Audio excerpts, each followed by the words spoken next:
مال کمانا تو بہت ضروری ہے. دیکھیں ہم لوگ کہتے ہیں نا پاکستان کو غربت سے نکالو, تو پاکستانی قوم غربت سے نکلے گی تو ملک بھی غربت سے نکلے گا. کہ صحیح حدیث ہے, المؤمن القوی احب الی اللہ من المؤمن الضعیف, طاقتور مومن اللہ کو کمزور مومن سے زیادہ محبوب ہے. تو طاقت سے جسمانی طاقت ہی نہیں ہے, دلالت النص سے پتہ چلتا ہے کہ اس میں اکنامکلی مضبوط ہونا بھی. میں اکثر لوگوں کو بتاتا ہوں, دیکھو نبی کے پاس ایک صحابی آئے سوال کرنے کے لیے, آپ نے ان کو کلہاڑی دی اور کہا کہ جنگل سے لکڑیاں لے کے آؤ, کاٹو اور بیچو. تو ایک صحابی کا بھکاری بننا نبی نے پسند نہیں کیا, پوری قوم کا بھکاری بننا اور پورے ایک اسلامی کنٹری کا بھکاری بننا پیغمبر کیسے پسند کریں گے؟ تو ہم نے بھکاری نہیں بننا, ہم نے کھلانے والا بننا ہے, کھانے والا نہیں بننا.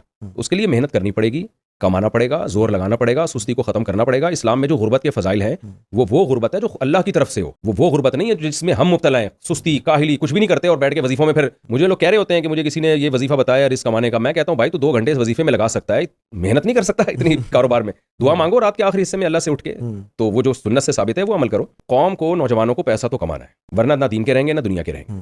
ہاں بات یہی ہے کہ پیسے دل میں محبت نہ آئے, ہوس نہ آئے.